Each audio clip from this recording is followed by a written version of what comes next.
Crater Lake National Park has been on my list for a long time.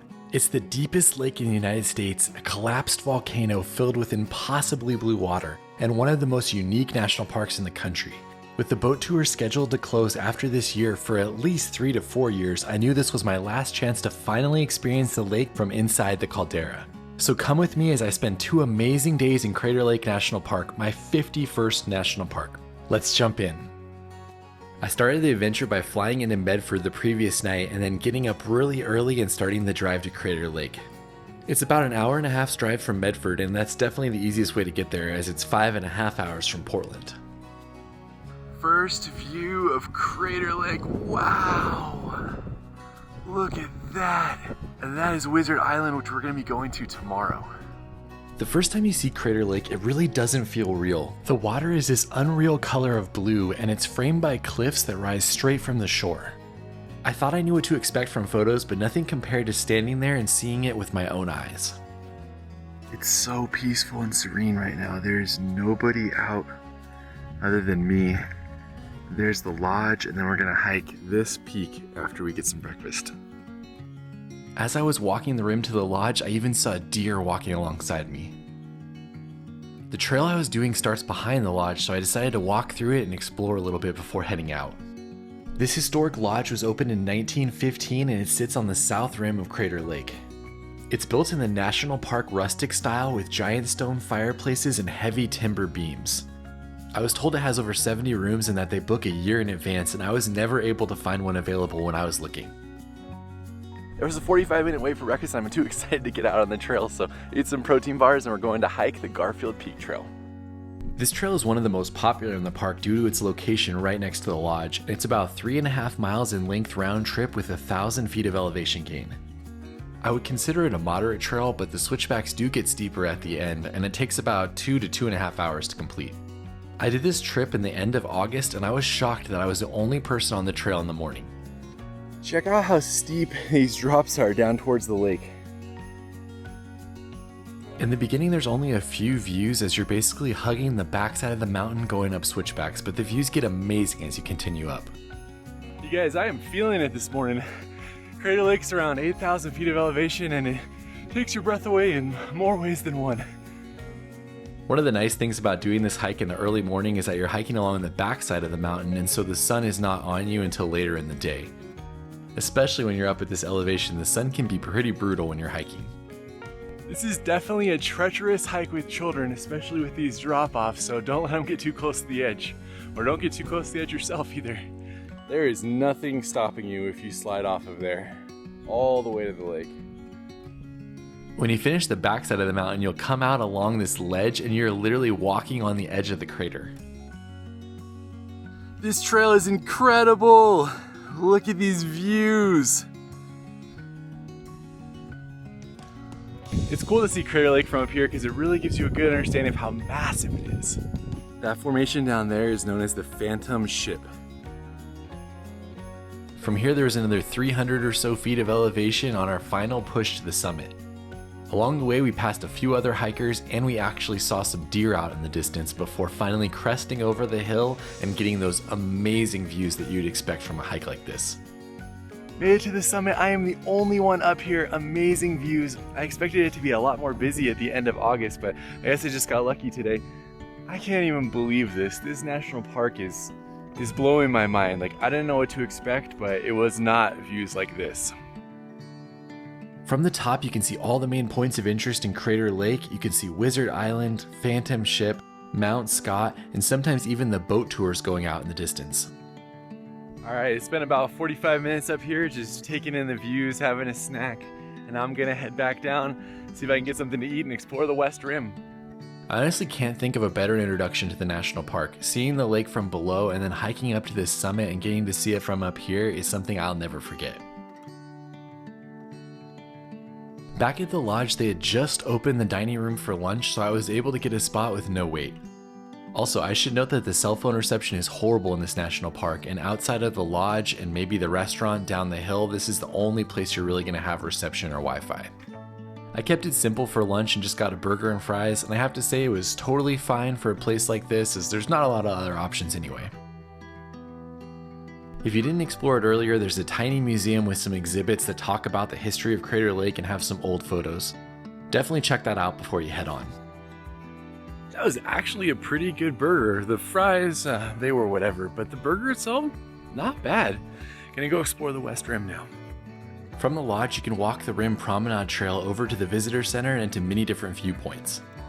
We started at the historic Visitor Center, which I have to say is pretty tiny. Basically, all it had was some things to purchase and a 3D rendering of Crater Lake. But I was able to get my passport stamp. And does anybody else forget to bring their stamp book like me? I've bought so many of these stickers. Next to the Visitor Center is the Sinnett Memorial Overlook, which was named for the US congressman who was a big supporter of the park in 1931. I can't get over how blue that lake is. It just pops against the green. A short path leads down to the Overlook, which is a structure that's made out of stone and has some small interpretive exhibits. It's pretty busy as it's considered one of the best spots for photography and it's really easy to access. It also allows you a safe place to experience that steep drop down to the water below. I feel like I'm just taking the same picture over and over again, but can you blame me? It's gorgeous. Now let's head out on the West Rim. In case you didn't get lunch at the lodge, there's also the Rim Village Cafe and Gift Store. This place had some burgers and ice cream and a few other things, but it was mostly a gift shop. There wasn't a ton to eat. It is nice though that you can go to the second floor and there's lots of tables and some great views looking out towards the lake.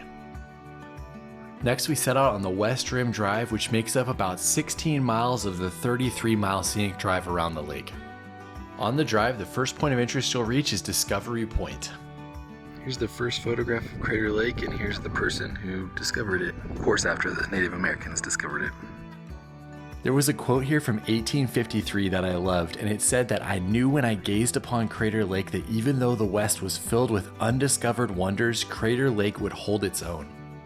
And if I can add a quote to that, I would say that I have seen a lot of the West wonders and Crater Lake definitely still holds its own. Continuing around the rim, the next overlook we got to was for the Watchman. This is the Watchman Trail, which is probably the most popular in the park, but we're gonna do it for sunset tonight.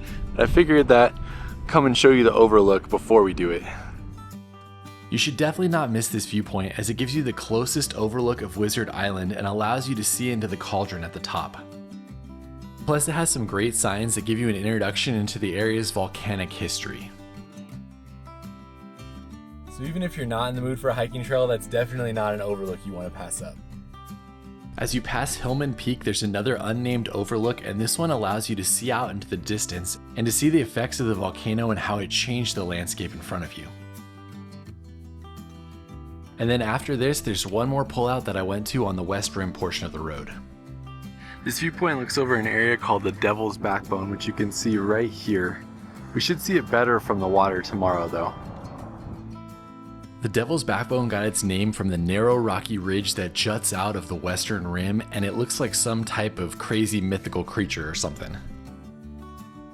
So that's basically the end of the West Rim Drive. We're right here right now. Tomorrow we're going to do this whole section. We're going to go down to the water right here. We're going to take a boat tour, and then we're going to drive all the way around here to where it closes. You can see that you could do most of this in one day if this road is open, as you could go around the entire rim pretty easily, probably about a 2-hour drive with stopping at the different overlooks. But when you want to go down to the water and take a boat tour, that takes a full day itself, which is why I'm doing it in 2 days. All right, now we're gonna head out to my cabin hotel, which is about 5 miles from the rim of Crater Lake, still inside of the national park. We're gonna see some waterfalls, and then we're gonna come back here and watch the sunset at the Watchman Overlook. A little portion of the south part of the East Rim Drive was open, and it allowed me to go all the way out to Vidae Falls. It's only a 1-minute walk from the parking area to this 100-foot tall cascading waterfall that is absolutely beautiful, even though it's not very powerful. There's a little pond at the bottom, and there's lots of lush greenery around it. You can kind of walk around and take it in from different angles. That was a great waterfall. I did not expect that here. It was beautiful with the colors surrounding it and everything. Also, someone here told me that there's one more short trail that you can do at the very end of this road, so we're gonna head up there now. This is the Sun Notch Trail. I know nothing about it, but I wanted to show it to you guys because it's wheelchair accessible, and I like to try to highlight those trails whenever I find them. I do so much research beforehand that I'm not often surprised, so I know nothing about this trail. I'm excited to see a better view of the Phantom ship, so hopefully it's good. This trail is less than a half-mile loop and it goes through a forest up to a beautiful meadow.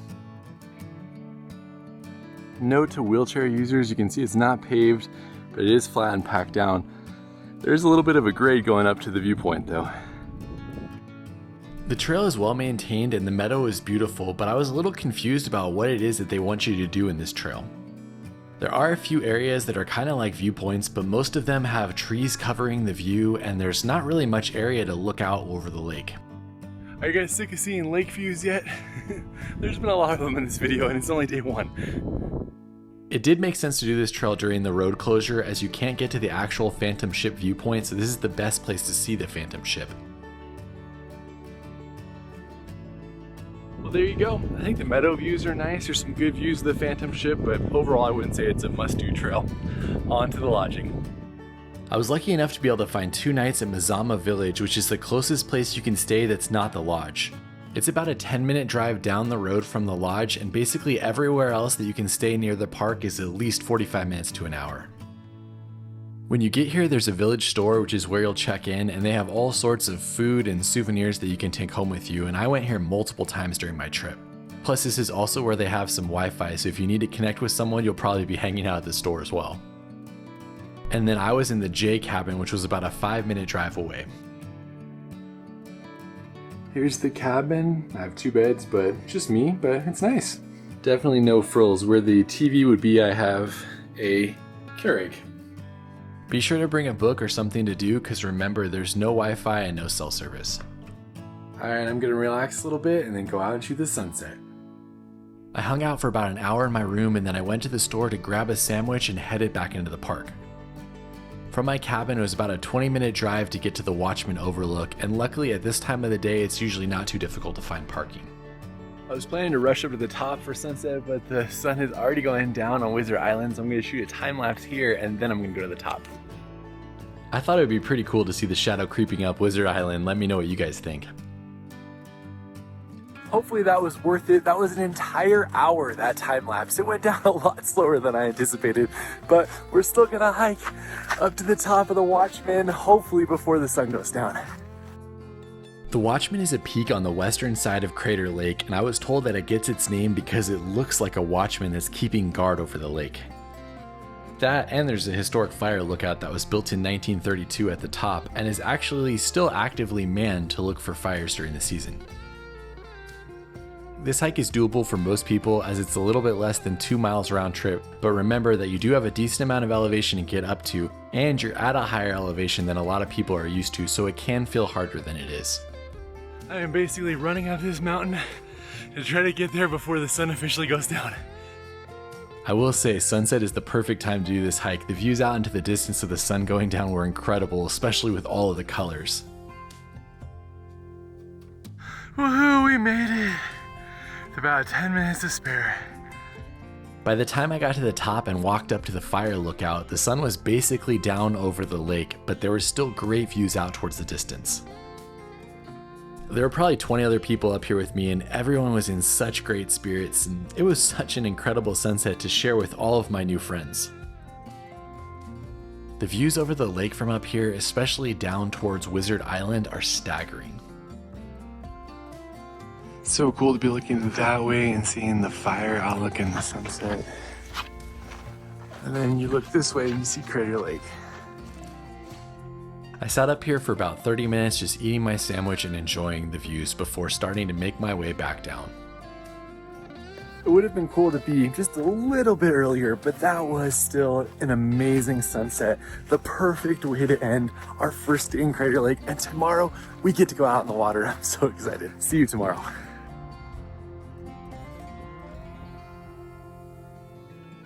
I started my second day early by heading over to the north part of the park to go to the Cleetwood Cove Trail. This trail is the only legal way to get down to the water, so it gets very busy, and I wanted to make sure I got there before the parking lot filled. It's 8:15 and this is how full the parking lot already is. This is the last time they're gonna have water access for 3 years though, so it does make sense that people get here early to try to get a parking spot in the parking lot. The Cleetwood Cove Trail and the boat tours are supposed to be closed for the next few years. So by the time they reopen it, it might not look like this, but hopefully this part at least encourages you that you need to add a boat tour on Crater Lake to your bucket list. So here we are, we're starting up at the road and we have to go all the way down here, which is where we get our boat, and then all the way back up on the way out. And just in case you're wondering, that is a long way down. The National Park Service notes that this is a steep and strenuous hike at 2 miles round trip and 600 feet of elevation gain. Basically, you take switchbacks all the way down to the water and switchbacks all the way back out. You guys, I am so excited for this one. This has been a bucket list thing for me for a long time, to be able to take a boat out to Wizard Island and actually climb to the top of the mountain that's out there. So I am so excited about this today. I can't believe how perfect of a day we got. There's no wind in the sky. I have a jacket on in the morning. It's nice. The trail down is pretty awesome because of course you're going downhill, but you also get some great views out towards the water every time there's a break in the trees. There's our first view of the boat we're gonna take, and look at how clear that water is. It's amazing to see the different colors of blue from up here. I asked a ranger why they're closing this trail, and they said it's become too dangerous for the rockfall and they need to secure some of the areas where the rockfall happens. It was actually closed earlier this summer because of a rockfall. I'm gonna say this in advance, don't underestimate this one. I can tell it's gonna be very steep on the way up, and I think it'll probably be pretty hot too, so know that going in, it's a tough one on the way out. We were advised to get to the parking area an hour early and to try to get down to where the boats board 30 minutes early, so that's what I did. They have a system where they assign you a number at the top and then you give them the number at the bottom to make sure everybody gets down. That's the 9:30 tour lining up right there, and then we line up for the 9:45 after they board. I had some time to kill, so I went over to the swimming and the cliff jumping spot. This right here is the place where everybody cliff jumps off of. There's a couple people swimming already, but it would definitely be cold in the early morning.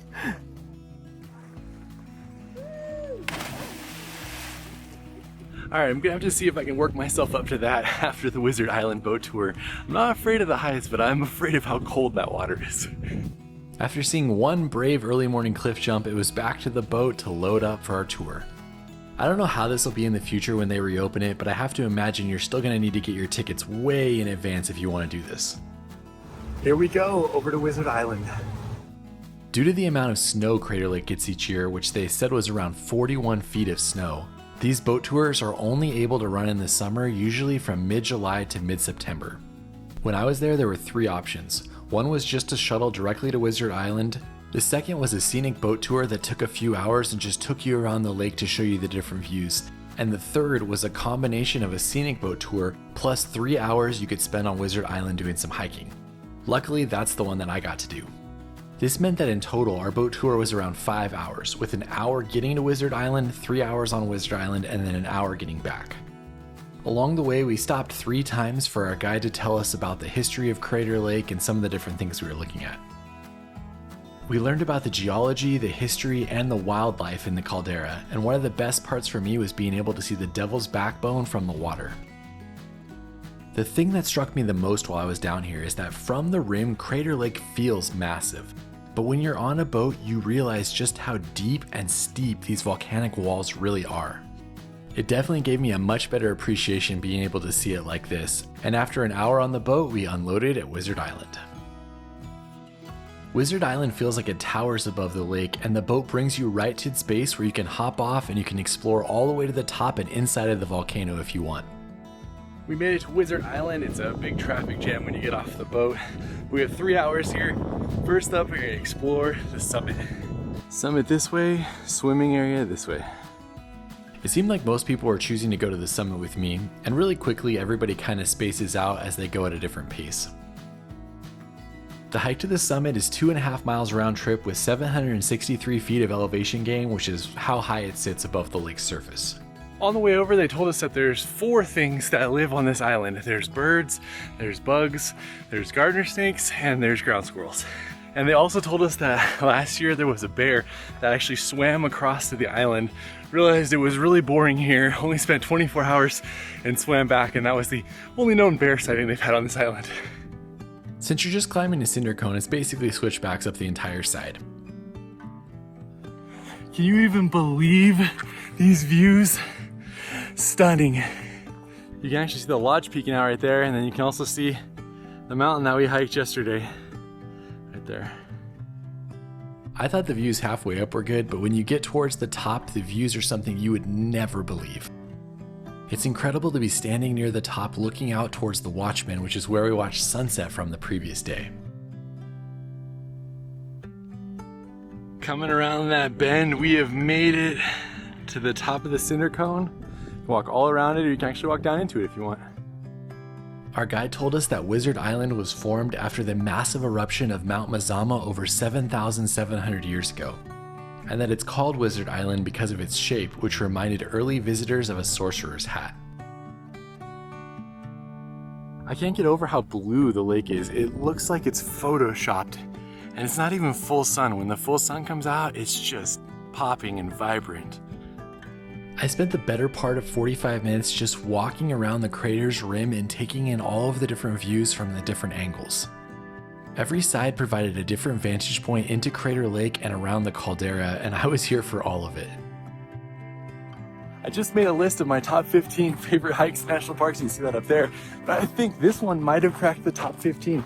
These views are some of the best I've ever seen in a national park. It was just so unique to come over here and experience it. I had planned to do both the hikes on the island, but I honestly couldn't tear myself away from here.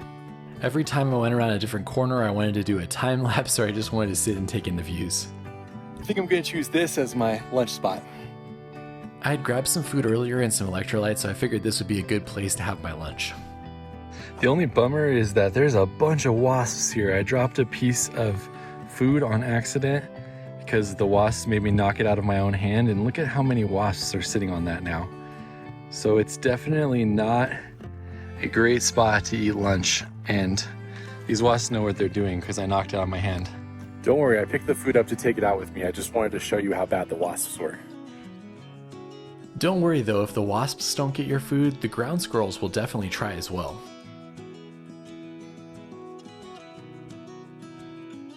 I spent about an hour and a half up here, and I'm one of the only people left, so I gotta start hiking down to get to the boat.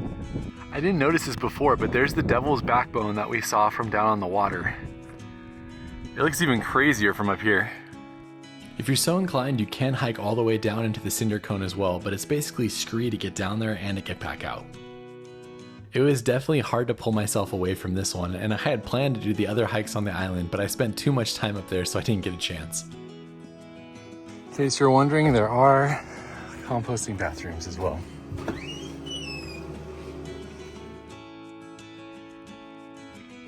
So we got about 45 minutes to kill before we leave on the boat, so I came down here and I'm just putting my feet in the water. How do you beat that? Also, I can confirm it is freezing cold. It doesn't make me excited about the idea of jumping in here. My feet haven't got used to it yet. Look how clear that water is. You can see all the way down to the bottom.